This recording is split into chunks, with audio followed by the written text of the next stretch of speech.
Hello, everybody. Nice lunch? Yeah? Was that possible? Yeah. I thought it was good. Thank you, sponsors, for the lunch. Oh, good. My slides do work. Oh, my goodness, that's big. So, yes, hello. My name's Matt. I work for the Adaptavist group. Yes, it is quite hard to say. We're an Atlassian partner, so Atlassian, Adaptavist, you really have to get your tongue in the right way around when you're trying to say these things. I'm going to talk to you about basically empowering developers, developer experience. Who here is a developer? Not many, okay. Well, we're going to try and empower you anyway. So yes, Adaptavist. We are a multinational company. We growing so fast, the slide is out of date already. But yeah, we do a lot of stuff with Jira. Who uses Jira in the room? Who enjoys using Jira? Classic, sorry. But yes, we can make it better for you. So come and talk to me if you want me to help you with Jira. Right, so I'm also involved in a couple of other things. I help out with DevOps Days. If you're interested in DevOps Days, who's been to a DevOps Days conference? Yes, excellent, a few people. DevOps Days London, I'm helping out at that. One of the organisers, Hannah, is here. She'll give you a sticker if you talk to her nicely. She'll talk to you even more nicely if you click on that QR code and buy a ticket. Also, anyone doing AI? I got 3 minutes in without mentioning AI. That's quite impressive, right? Hannah is also running a conference that I'm helping out for AI for the rest of us. I'm completely confused by a whole load of stuff around AI. So if you're interested in that at all, then come down end of October in London. Come to London. It's a great city if you've not been. It's a great city if you have been. QR code, tickets. Sponsors as well. Also looking for sponsors if anyone's interested in sponsoring this conference. So there we go. Anyway, on with the rest of the talk. Why are we here? So I was starting to think about developer experience and IDPs and what we do as developers, what we do as operational people, cloud native people, Kubernetes admins, etc. In order to kind of wrap around this talk, which is effectively about, well, yeah, IDPs, cloud development environments, etc. Yeah, I kind of got to this guy, had a bit of an existential crisis, and I refocused on software delivery and cloud native engineering and working out what we are actually here to try to do. And I think most of us, I mean, I asked like who's a developer and who's like a Kubernetes admin, etc. And some hands. Ultimately, everyone is here. Well, not here, but in your day job, we're here to deliver some sort of value to people, to customers, internal customers, external customers. And if you look at techniques like value stream mapping, anyone done any of that? Yeah, Max has, excellent. Oh, another hand, yes, Steve, thank you. What you see is a whole load of stuff that gets done by developers. Unit tests, code solutions, pull requests. This is a value stream map done by AWS. A whole lot of stuff done by ops and QA, not very much by the business. But ultimately, what I want to call out here is the importance of allowing developers to do things quickly, effectively, and efficiently. TLDR on value stream mapping is draw out everything that you do to deliver value, work out who does it, what things like the lead time is on them. That's what the LT is in these little boxes. And basically, you'll find a whole load of stuff going on which has no value, or people waiting for things, not actually writing code, not actually writing tests, not actually deploying, which slows you down. And you probably see this in all sorts of walks of life, not just in dev, not just in ops, not just in tech. And getting to the bottom of where you lose time, where you've got things being handed off from one department to another, where some spreadsheet like gets filled in and then goes to die, is absolutely instrumental in working out how you can deliver software quickly and effectively. So yeah, the big takeaway from here is actually in the pretty colors here, which is that a substantial amount of this is blue. It's devs wasting time. Why are you not getting stuff done? Why is stuff like sitting here in the dev world forever and ever and ever? And ladies and gentlemen and others, it is obviously not just because devs aren't typing fast enough. So, yeah, random stat for you. Anyone here from Humanitech in the audience? Yes, one, good, okay, good. Yeah, everyone is trying to improve developer productivity. And to get into how you do that, you need to understand why it's a problem in the first place. And yes, it's not about lines of code. It's not about the speed of your computers. It's all the other stuff around it. So here's a developer's dream. That's one of my colleagues, an imaginary ChatGPT generated images where he's dreaming about an AI actually managing to be able to type the name of the company in the letters in the right order, let alone be able to say it. What do they actually want, developers? These sort of things, fairly standard things. Source code management, deployment pipelines, release systems. I think we're all fairly good. Well, are we fairly good at giving these things to devs? Yeah, that's cool. What about this one, though? Like development environment. I talk to developers. There's not too many developers in the room, so I won't put anyone on the spot and ask them what you're using.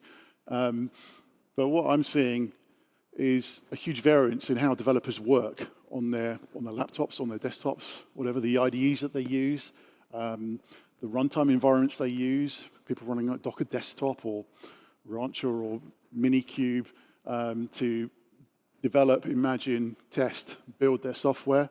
But every dev needs this. They need this in a good, consistent, coherent way, not just so that they can work effectively themselves, but so that they can work effectively with their peers and their colleagues. So I'm going to move on to talk about platform engineering a little bit after I've moved the mouse pointer. So platform engineering, I think, is a big part of this. It's a new buzzword. Anyone here doing platform engineering? Yeah? Not just a buzzword, so people are actually doing this. What we're looking for with platform engineering is to provide everything that devs need, in my opinion, of course. And what does that entail? I mean, it entails doing things that are doing a lot of the legwork that everyone has to do, but people aren't necessarily good at. So things like security and compliance. You need to be able to have devs write good code. You want them to focus on writing good code and not trip themselves up with security compliance problems. And another big angle from platform engineering is self-service. So show me a platform team that says that they're going to give you everything that you need to imagine, code, QA, deploy all your software, and then has some very, very tenuous, slow process that adds to the lead time in that value stream map to get those things done for you.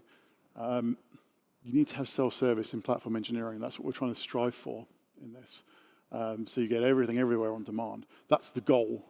Where I work at Adaptavist, it's a big company now. It's 1,100 people, and we try to provide platform services. So things like standardized AWS landing zones, that sort of thing. But what we found is that every so often someone will launch something into the ecosystem that is better, faster, quicker, and they want to use that. And one of the keys to unlocking platform engineering is to be able to give people the same sort of experience as they can by just saying, why can't we just use Vercel? We let them use Vercel because it's easier. And yeah, one of the keys to unlocking these platform engineering type tasks, as opposed to just building a standard platform, is in doing things with self-service for devs. So yeah, you can go and click a button. Click a button. You need things not to turn off in the middle of the presentation. Was that my laptop? It is. It even told me to turn the energy saving off, so I failed on that, sorry. Can you remind me to go to the platform like at least once every 1 minute, 59 seconds, please?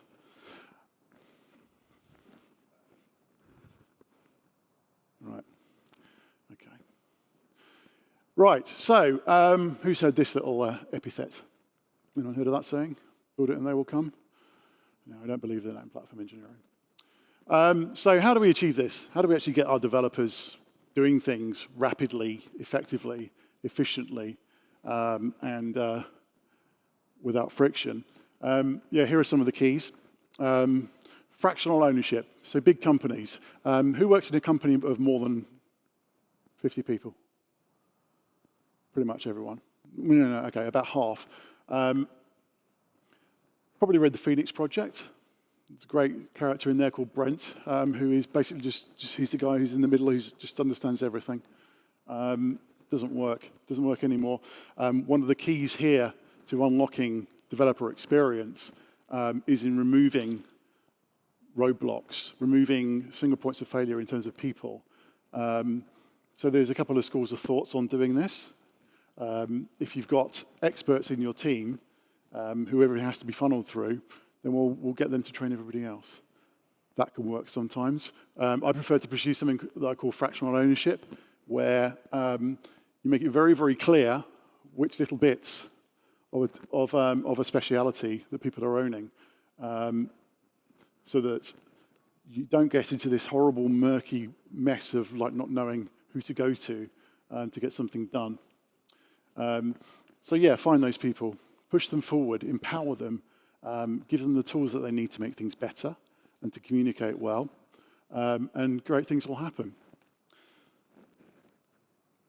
Time check, okay, right. So yeah, self-service. It's a massive unlocker. If you're looking at building a platform and you don't want to make it self-service, then it's going to slow you down. What I'd advise is, if you're looking at building out cloud infrastructure, building out repos, building out IDPs, etc., get some users on it early doors. Build things, hack them up, do them manually, but then go off and automate them. It's very, very important. So I talked about self-service a lot and talked about nebulous concepts of things that you need to be a dev. And that you might want to self-service. Here are a few of them. And this is all, of course, leading into talking about CDEs, cloud development environments, IDPs.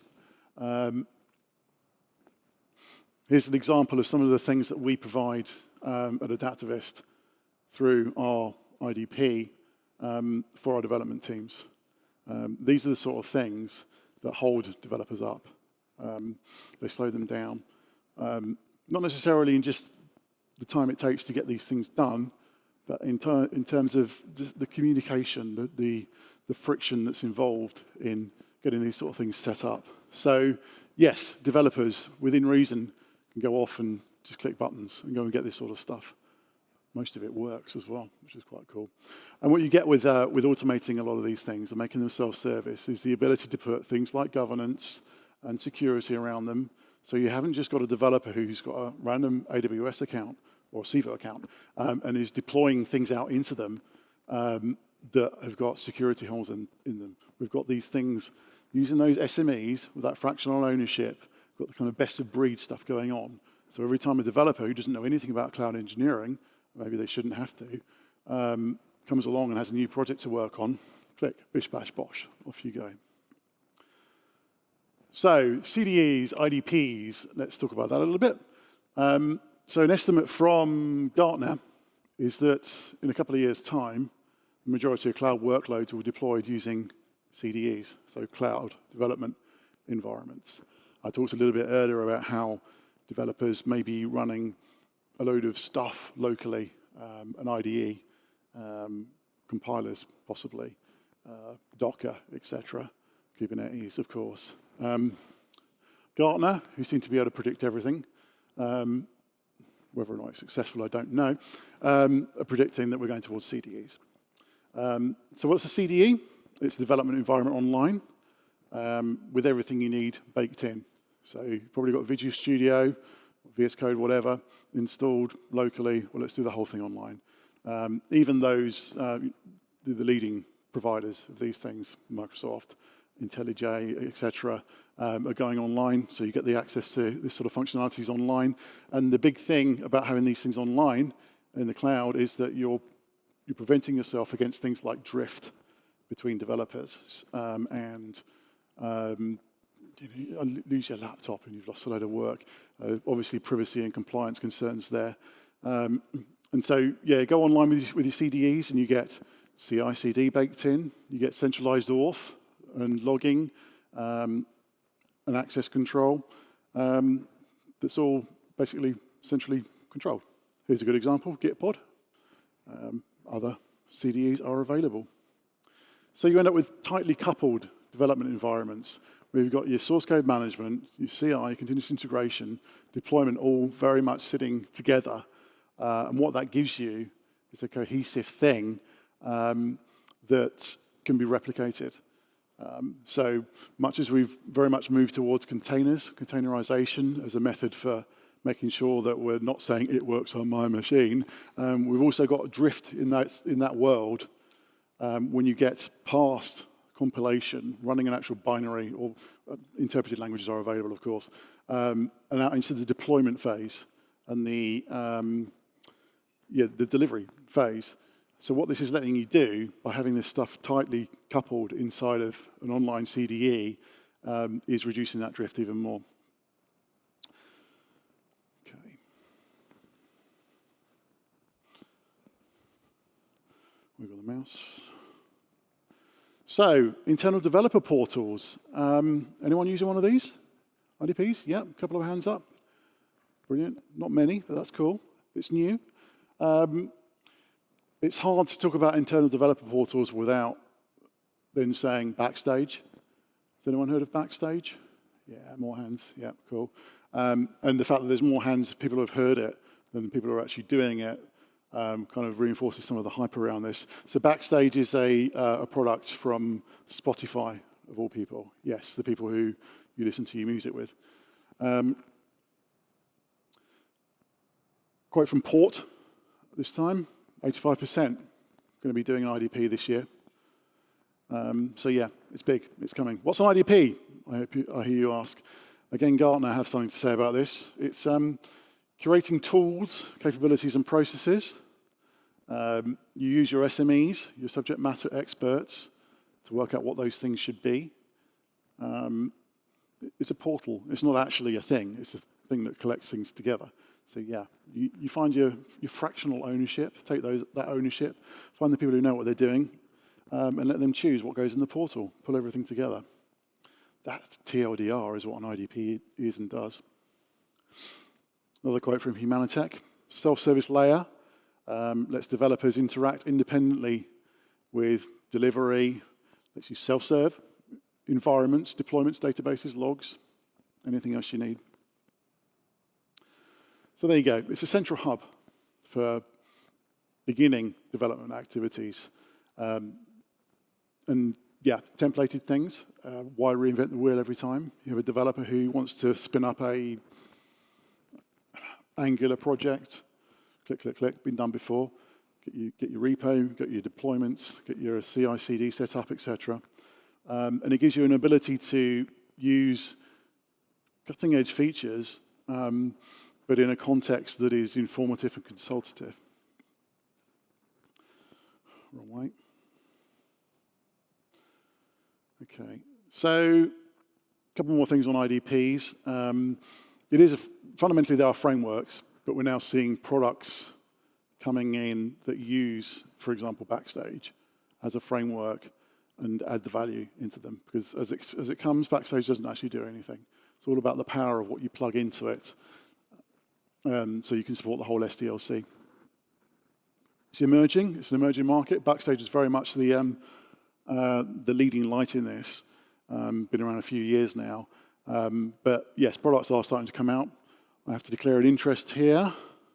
Actually, not quite declare my interest yet. Buy or build. Do you want to build Backstage? You can. That's the first page of how to start getting it going. It's a bit fearsome, to be honest. Although, to be fair, they've recently made it better. You basically have to build the whole thing in order to run it. But yeah, you can buy it from other places. I declare an interest here. where you can get online. For example, this is Venue, which is a product from Adaptavist, which is in beta at the moment. So if you don't want to build your own Backstage, then come and talk to us. Yes, it kind of looks like Backstage. It's because it is Backstage, but it's more than that. The power is in the integrations that it lets you have that Backstage doesn't have. So again, lots of products coming out in this space at the moment. Plug over. So let's try and bring this all together. IDPs open the door to making the best of your engineering teams. So an IDP is a centralized place where all your documentation can live, or your source code can live, or portals to these things, so not the actual things. So it's a very, very visible and live and active way of keeping tabs on what you're doing. The word wiki has just come into my head. Who's got a wiki? Who's got a wiki that's up to date? Really? Fair enough. There's always one. Sorry. Yeah, it's live. It's proper. It's everything is actually active. So it's pulling data from things like your Git organization, GitHub, GitLab, whatever, and showing actual live things that are up to date and valid. So brilliant. Pane of glass. It's okay. You don't need it, sir. That's fine. CDEs are coming. Cloud development environments, and also, yeah.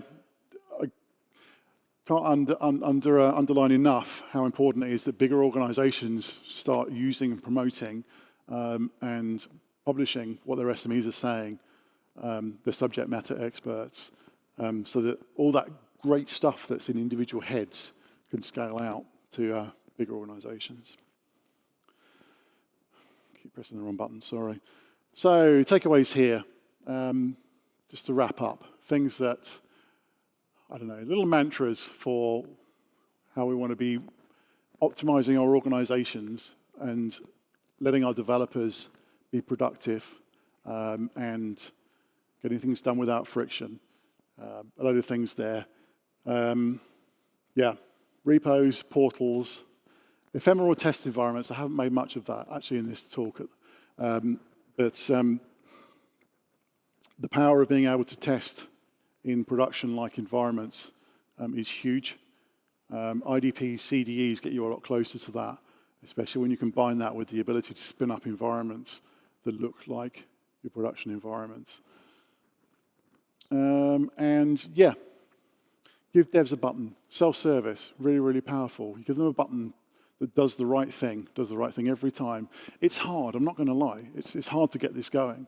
But once you start to scale up, once you have 50, 100 devs, 50, 100 microservices, it's really important that you do these sort of things so that people can get stuff done still. So yeah, encode your expertise in the platform. You can be doing this.